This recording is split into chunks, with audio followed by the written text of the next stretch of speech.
I graduated with my degree in mathematics and science education with high hopes. The problem was I'm brilliant with equations, but terrible with interviews. My palms sweat, I stumble over words, and I generally make a mess of selling myself despite being qualified. After bombing several interviews, I was starting to lose hope when my former lecturer reached out with an opportunity at a higher education institution. They needed an assistant lecturer for math and science courses, and he'd recommended me.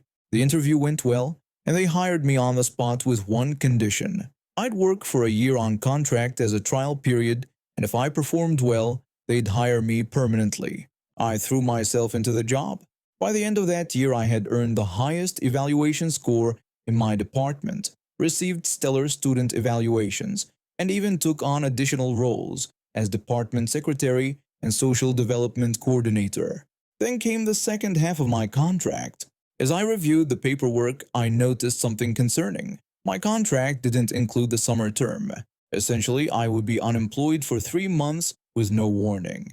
I was shocked. My department head, who I'll call Mrs. Pye, and I fought hard to change this, but administration wouldn't budge. Just like that, I was out of a job for the summer. 2 weeks before the full term started, I received a call from Mrs. Pye. She asked if I would be coming back to work with them for the upcoming term. I told her that I hadn't heard anything from the institution since my contract ended 3 months ago. Mrs. Pye told me they already had a timetable prepared for me. That call kicked off an absurd back and forth with the administration. First, they asked me to write a letter explaining why I was upset about not being paid for 3 months. Then they offered to put me back on another contract if I returned. When I tried to get more information, they said I wasn't privy to discussions about my own employment. The final straw was when they implied no other institution would want me, suggesting they were my only option. What they didn't know was that I already had 4 job offers on the table. I accepted a position at another institution with better pay, more flexibility, and actual respect for their staff. A week later, my old workplace called, begging me to return. I declined. About a month into my new job, I was on public transportation when I spotted a student with materials from my old institution's program.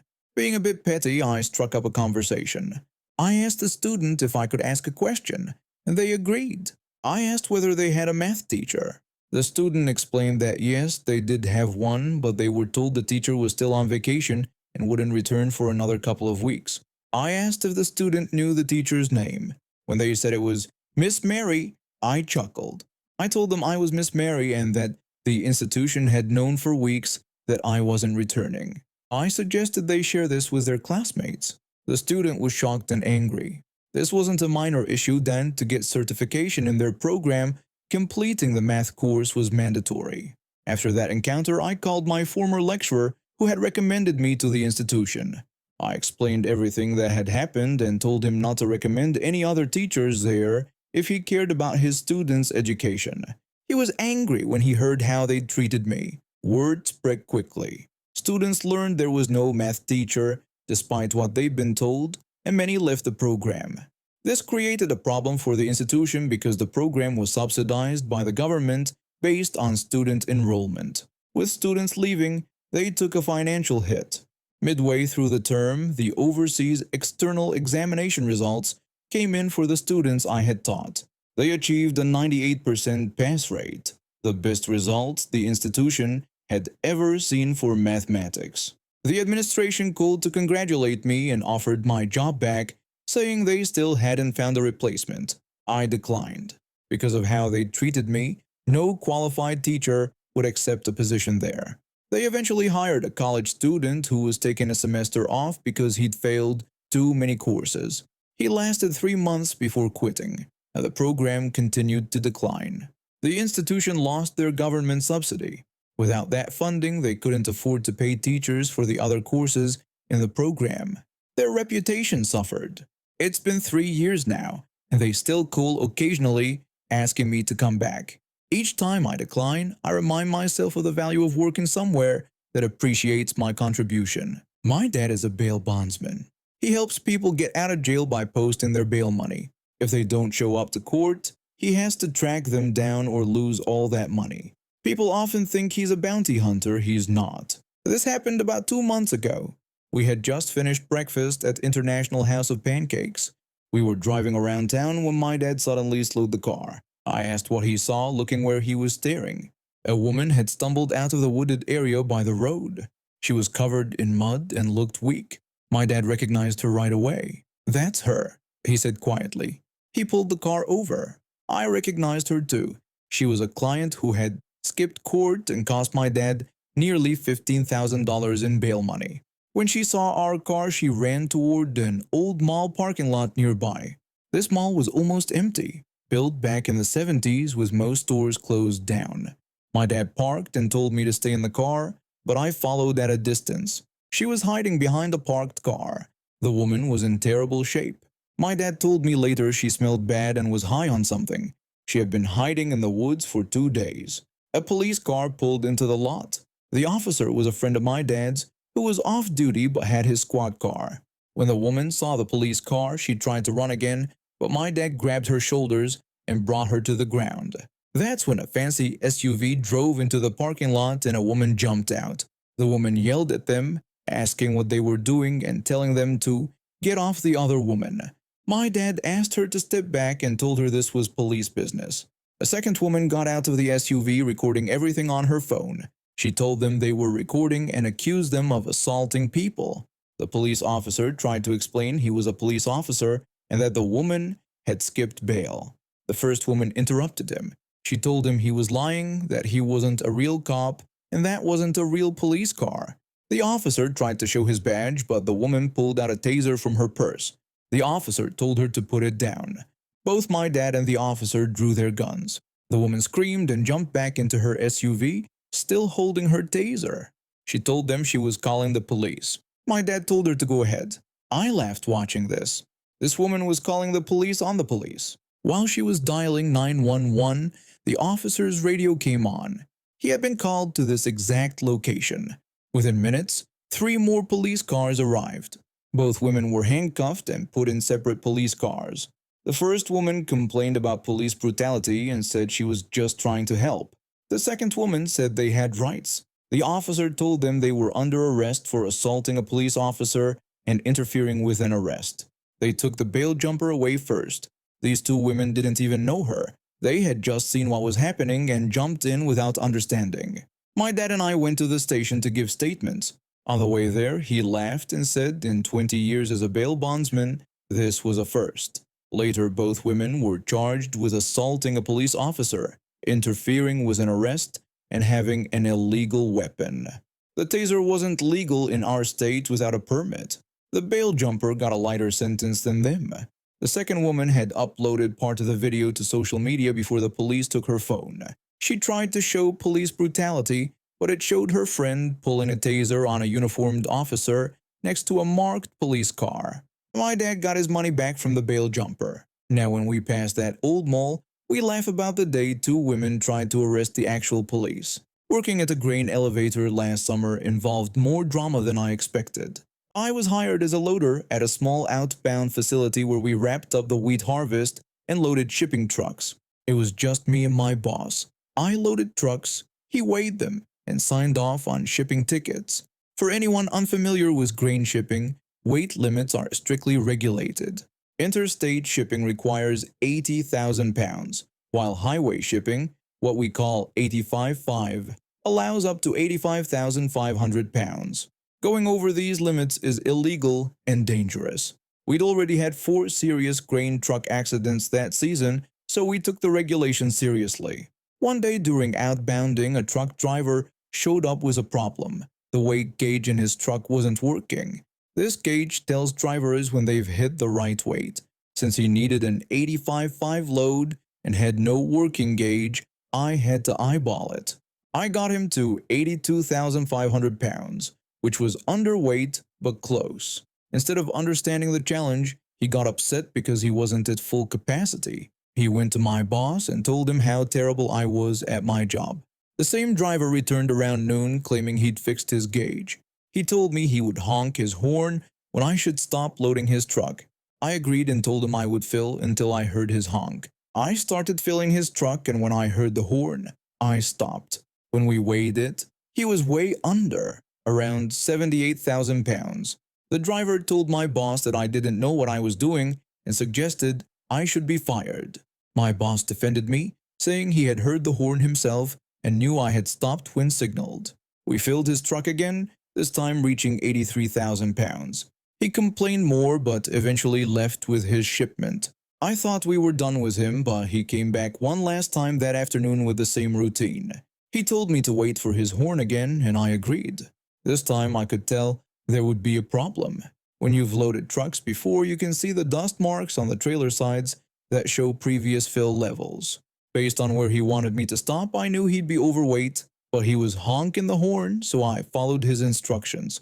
When we weighed in, he was at 88,000 pounds, well over the legal limit. He complained to my boss again, but this time it didn't work. My boss told him he couldn't sign the ticket because the truck was overweight and couldn't leave until we reduced the load. I was loading other trucks, so he had to wait about half an hour before I could start unloading him. When I finally got to him, I unloaded until he told me to stop. We weighed again, still 500 pounds over. The driver said this was ridiculous, claiming he had never been in a wreck before and that my boss was being too cautious. My boss told him he was just following the law and that, if something happened, it would be his signature on the ticket, which he wasn't willing to risk. After more arguing, he gave up and told me to decide when to stop unloading. That's when I saw my chance for payback. This guy had been trouble all day, complaining and trying to get me fired. So I unloaded about 450 of the 500 pounds needed and sent him to weigh. My boss radioed back that he was still 40 pounds over. The driver got upset and said he would not go through the unloading pit again. My boss offered to grab a 40-pound bucket and climb up to remove just what he needed. The driver refused. Instead of accepting help, he dumped the wheat right on our scale, made my boss sign his ticket, and left. I had to clean up by shoveling 40 pounds of wheat off the scale. The whole thing kept him at our facility for about 2 hours, enough time for him to have completed another shipment if he'd cooperated. These truckers get paid more by the number of shipments they make, not by the hour, so his behavior cost him money. The next morning, while opening up, my boss told me the driver had called our regional manager to complain. It didn't work out how he planned. My boss told me that the driver had been criticized by regional management. They weren't happy about him trying to break the law, trying to get me fired, or dumping wheat on our scale. He got transferred to an elevator another 30 minutes away from his plant. This meant longer driving time and likely one less shipment per day compared to picking up from our location. His new pickup point was the main county elevator, where they'd have no tolerance for his attitude and would likely fine him if he tried the same things there. I changed jobs twice in the past few months. With these job changes, I also had to move houses. Right now, I'm living in a shared house with 7 other people. Thankfully, I have my own room, which gives me some privacy. When I moved in, I found my nemesis. He lives across the hall from me. This guy, Nemesis, loves to smoke indoors, which is against house rules. I hate confrontation and have had bad experiences with neighbors before.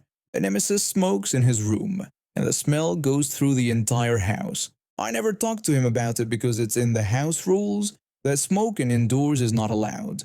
I quit smoking a while ago, so the smell makes me feel sick.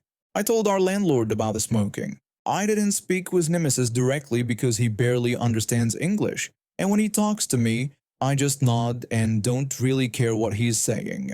After I reported it, the landlord called Nemesis and told him that if he smoked again, he would be kicked out and would need to find his own housing. That same day, Nemesis came to my door, angry. He asked why I told the owner instead of coming to him first about the smoking.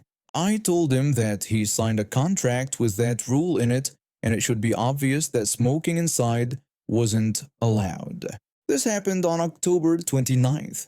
Since then, I hadn't smelled any smoke in the house until last Friday. We share a bathroom between 4 people, and last Friday morning I went to the toilet and smelled cigarettes. I saw a cigarette butt in the toilet. I reported this but didn't get any answer. Last night I had plans with a friend and needed to wake up early, so I wanted to sleep around 1:30 a.m. But Nemesis had other plans. He brought his friend over to play FIFA all night. They were yelling, screaming, and talking very loudly. I was okay with it if I could sleep, but I couldn't. At 3 a.m. he turned on music on his speaker very loudly. I was angry. I went to his room and knocked on his door loudly. I had my camera on to have proof of talking to him. This is what happened. I knocked on the door and it opened with Nemesis and his friend looking at me. I told them to turn off the music because it was 3 a.m. and I needed to sleep since I had to wake up early. They said sorry, it was all good.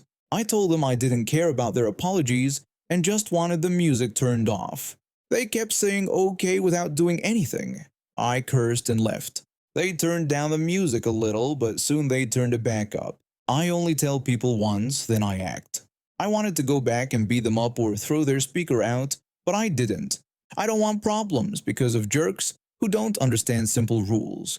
Where I live, quiet time is from 10 p.m. to 8 a.m. I texted the landlord and sent the video I recorded. They said they would call him, but I don't think they did. Nemesis and his friend kept playing music until about 9:30 a.m. when I had to leave. So he didn't let me sleep, and while I was gone, he was sleeping in his bed. I could get revenge by playing music from 8 a.m. to 10 p.m., but I think about others and know they want to sleep. I've decided that if this happens again, I'm calling the police. I should have done it this time, but I wanted to give the landlord a chance to handle it. I'm going to tell the landlord that next time I'll call the authorities. Just because he's lived here longer than me doesn't mean the rules don't apply to him. He has a mini Karen haircut where 90% of his head is bald, and in the front he has a small patch of hair, which I find hilarious. The next day I came home from work to find a nasty surprise. Someone had taken all my food from the shared refrigerator and dumped it in the trash. I knew immediately it was Nemesis. This wasn't just petty revenge. That food cost me $80, and I'm not exactly rolling in money after changing jobs twice. I went to his door and knocked, but no answer, even though I could hear his TV inside.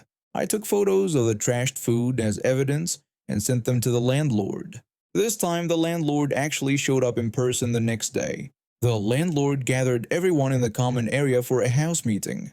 When confronted, Nemesis denied touching my food, but another housemate spoke up. She had seen him dumping my stuff while cursing my name. Nemesis turned red and started yelling in a mix of broken English and his native language. The landlord gave him a final warning. One more incident, and he would be evicted within 48 hours. That night was blissfully quiet. 3 days later, Nemesis left a handwritten note under my door with an envelope containing $100. The note simply said, "Sorry for food." I thought things might improve, but last weekend he was back to his old tricks. This time he and 3 friends were drinking and playing music at 2 a.m. I didn't bother with the landlord this time. I called the police directly and recorded the whole interaction from my doorway. The police gave them all a warning, and the friends quickly left. Nemesis got a ticket for disturbing the peace. The landlord called me the next morning, furious that I involved the police without consulting him first. I reminded him that I had warned I would do exactly that if the behavior continued. 2 days ago, I came home to find Nemesis moving his things out. He avoided eye contact with me completely. The landlord told me later that he had found Nemesis a spot in another property he owned, far away from mine. My new neighbor moved in yesterday. She's a nursing student who works night shifts and sleeps during the day. We've already agreed to text each other if noise becomes an issue. The house is finally peaceful, and I can actually sleep through the night again.